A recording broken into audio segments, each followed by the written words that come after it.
नमस्कार, मैं हूं प्रत्युष शर्मा और बहुत बहुत स्वागत है आपका हमारे इस न्यूज़ बुलेटिन में।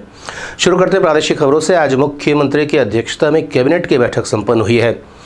इस कैबिनेट की बैठक में महत्वपूर्ण फैसले कई लिए गए हैं, लेकिन जो सबसे महत्वपूर्ण बात सामने आ रही है वो ये है कि अब SC, ST और OBC के लिए अलग अलग विभाग काम करेंगे। हर मंत्रिमंडल के बैठक के बाद, कैबिनेट के बैठक के बाद आदरणीय चौबे जी और आदरणीय अकबर जी दोनों संबोधित करते रहे हैं। आज कुछ महत्वपूर्ण निर्णय हुए हैं तो मैंने कहा कि मैं भी इसमें शामिल हो जाता हूँ और कुछ बातें मैं कहूँगा, उसके बाद हमारे दोनों मंत्री आपसे बात करेंगे। पहली बात तो ये है कि लोगों की डिमांड भी थी, अनुसूचित जाति, जनजाति और अन्य पिछड़ा वर्ग, ये सारे डिपार्टमेंट एक ही हुआ करता था, अब इसे अलग अलग कर दिया गया है। इसमें SC और OBC अलग अलग विभाग होंगे, ST का अलग विभाग होगा, तीन विभाग होंगे इसका, जिसे सभी विभागों के, अनुसूचित जाति विभाग के, अन्य पिछड़े वर्ग विभाग के और ट्राइबल के काम है वो सुचारू रूप से संचालित हो सके। और इसी के साथ साथ जिस प्रकार से ट्राइबल एडवाइजरी कमेटी बना था, अभी बना है, संवैधानिक व्यवस्था है, राज्य सरकार ने निर्णय लिया है कि अब अनुसूचित जाति के लिए और अन्य पिछड़े वर्ग के लिए भी एडवाइजरी कमेटी बनेगी। मंत्री अनिला भेड़िया के नेतृत्व में आज महिला एवं बाल विकास विभाग की ओर से पोषण रथ को रवाना किया गया। इसके अलावा एक जागरूकता रैली भी निकाली गई, जिसमें बड़ी संख्या में लोग शामिल हुए। इस पूरे कार्यक्रम का उद्देश्य लोगों को पोषक आहार के प्रति जागरूक करना है, जिससे कुपोषण की दर में नियंत्रण हासिल किया जा सके। आज हम लोग सुपोषण अभियान माह चल रहा है, इसमें हमारे पूरे प्रदेश में इस तरह का जागरूकता अभियान रैली चालू की है, जो जन जन तक हम लोग अपनी संदेश पहुंचाने की कोशिश कर रहे हैं कि छत्तीसगढ़ हमारा जल्द से जल्द सुपोषित हो। अनियमित कर्मचारियों को अपना समर्थन देने के लिए पूर्व मुख्यमंत्री डॉक्टर रमन सिंह उनके धरना स्थल पर पहुंचे और सरकार से वादा निभाने की अपील की है। उन्होंने अपना समर्थन देते हुए भी कहा कि जब घोषणा पत्र में कहा गया था कि 10 दिन के भीतर इनकी मांगें मान ली जाएंगी, तो अब इसे पूरा करना चाहिए। मैं यहाँ आया हूँ भूपेश बघेल को याद दिलाने के लिए आया हूँ कि जन घोषणा पत्र में उन्होंने जो घोषणा किया था अनियमित कर्मचारियों को, संविदा कर्मचारियों को रेगुलर करने का, और उन्होंने घोषणा किया था, जन घोषणा पत्र में लिखा है कि 10 दिनों के अंदर इनको स्थायीकरण का काम किया जाएगा। पौने 4 साल हो गए पर आज तक कर्मचारियों को रेगुलर नहीं किया गया। आज हम उनका समर्थन करते हैं। नड्डा जी आ रहे हैं, बड़े नेता आ रहे हैं, उसके बाद मोहन भागवत भी यहाँ पर आएंगे, आप लोगों की चर्चा होगी। अच्छा है, राष्ट्रीय स्तर का नेतृत्व आ रहा है, संघ परिवार के प्रमुख लोग आ रहे हैं, उनका छत्तीसगढ़ में हम हार्दिक स्वागत करते हैं, अभिनंदन करते हैं। उनकी बैठक गैर राजनीतिक होता है, देश और समाज के लिए चर्चा करते हैं, क्लोज डोर में मीटिंग होता है, उसमें हमारे राष्ट्रीय अध्यक्ष जी और हमारे राष्ट्रीय महामंत्री संगठन शामिल होंगे। हाल ही में मुख्यमंत्री भूपेश बघेल द्वारा बयान दिया गया था कि भारतीय जनता पार्टी के नेता अब छत्तीसगढ़ी संस्कृति को अपना रहे हैं। वहीं इस पर पलटवार करते हुए भाजपा के प्रदेश अध्यक्ष अरुण साव का कहना है कि छत्तीसगढ़ को पहचान देने का काम भारतीय जनता पार्टी ने किया है और इसे अलग राज्य के रूप में अटल बिहारी वाजपेयी ने स्थापित कराया था। और छत्तीसगढ़ी संस्कृति के बात करने का अधिकार भूपेश बघेल जी को तो बिल्कुल नहीं है। वास्तव में छत्तीसगढ़ को देश में अलग पहचान दिलाने का काम भारतीय जनता पार्टी ने किया। भारत रत्न पूर्व प्रधानमंत्री श्रद्धेय अटल बिहारी वाजपेयी जी ने छत्तीसगढ़ को अलग राज्य का निर्माण कराकर देश में अलग पहचान दिलाने का काम किया। छत्तीसगढ़िया संस्कृति के नाम पर छत्तीसगढ़ के लोगों को भ्रमित करने का काम भूपेश बघेल जी ना करें। ये छत्तीसगढ़ शांति और सद्भावना का टापू रहा है।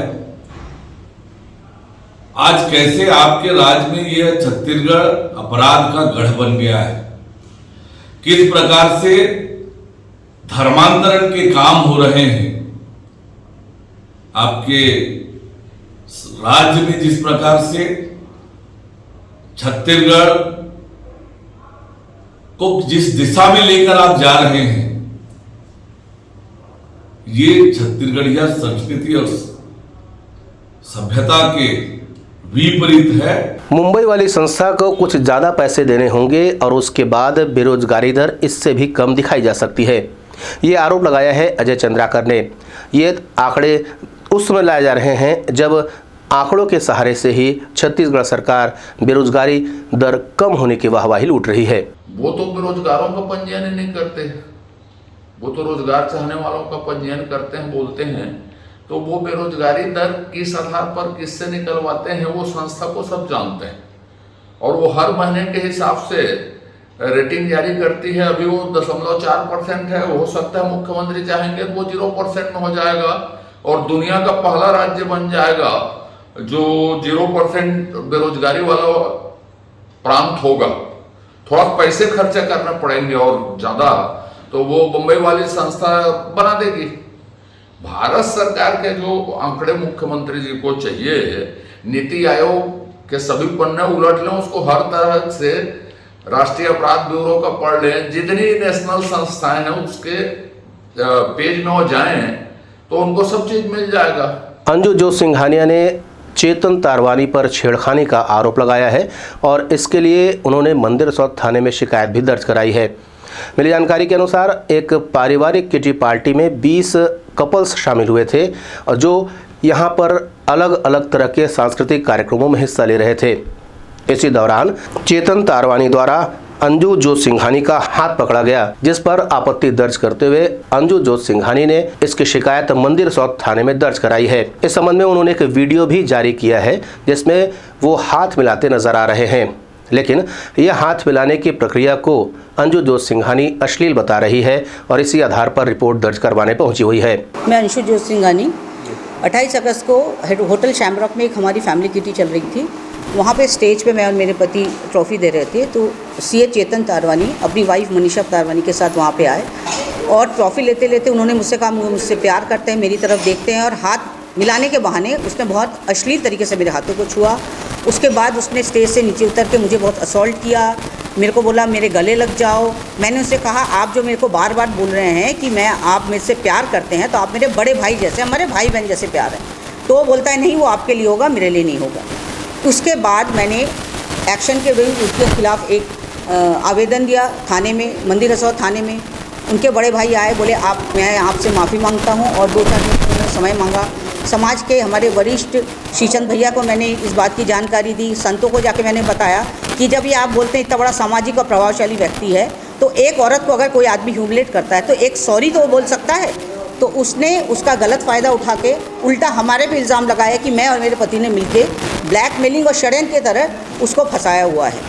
इसकी हमने लिखित शिकायत की है और कल हमने जाके एफआईआर की पूरी प्रक्रिया पूरी की है, पर एफआईआर नहीं हो पाया क्योंकि उसने अपना प्रभाव वहाँ पे इस्तेमाल किया है। पुलिस बोलती मामले की जांच होगी और उसके बाद एफआईआर होगा। एफआईआर करना मेरा हक है। कोई औरत को अगर वो पब्लिकली असॉल्ट करेगा तो उस पर कानूनी कार्रवाई होनी चाहिए। वहीं इन तमाम सवालों को लेकर के जब चेतन तारवानी से चर्चा की गई तो उनका कहना था कि उनके सामाजिक प्रतिष्ठा को ठेस पहुंचाने के उद्देश्य से ये षड्यंत्र रचा गया है और उन पर ये आरोप लगाया जा रहा है।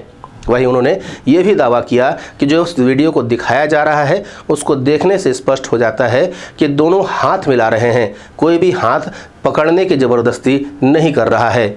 एसपी ऑफिस गया और वहाँ पे मैंने जांच की मांग की कि जो मेरे ऊपर आरोप लगाए जा रहे हैं छेड़छाड़ के, उसकी पहले जांच की जाए, उसके बाद अपराध दर्ज किया जाए और जांच में पूरे सीसीटीवी कैमरा है, रिकॉर्डिंग है, मेरा बयान लिया जाए, उनका बयान लिया जाए और जितने लोग किटी पार्टी में थे लगभग 20 कपल, उनका भी बयान लेके फिर अपराध दर्ज करना चाहिए कि अपराध बनता है या नहीं। मुझे समझ में नहीं आता कि हमारे देश में ऐसा कानून है कि महिला एक देवी है, वो जो बोले कंप्लेंट करना है।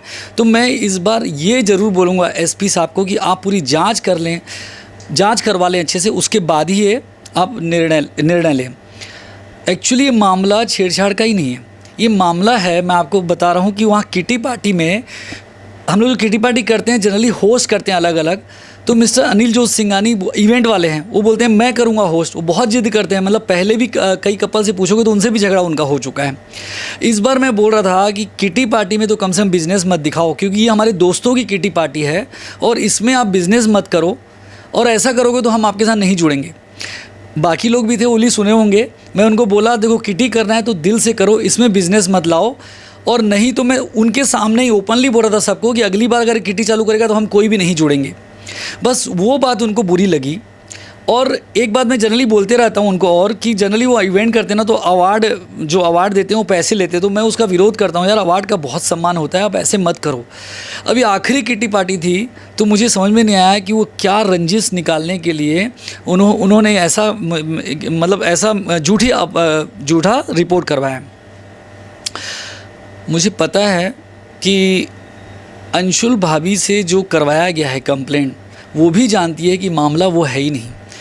क्योंकि मुझे विश्वास है कि महिला में एक तीसरी आंख होती है, वो किसी भी पुरुष को देख के समझ सकती है कि उसकी क्या इंटेंशन है, वो कैसे मिल रहा है। मैं अंशुल भाभी को, मैं पहली बार मैं नाम ले रहा हूँ, कभी मैं लिया भी नहीं नाम। मैं अंशुल भाभी से रिक्वेस्ट करना चाहता हूँ, अपने बच्चों की कसम खा के बोलो कि एक पल के लिए लगा आपको कभी, क्योंकि हमने तो हमारे भारत देश में तो भाभी को माँ का दर्जा दिया गया है, और वो माँ रूपी अगर ऐसे इल्ज़ाम लगे तो लोगों महिलाओं के ऊपर कैसे विश्वास करेंगे। फिलहाल इतना ही। नए समाचारों के साथ आपसे फिर होगी मुलाकात। तब तक देर मती। नमस्कार।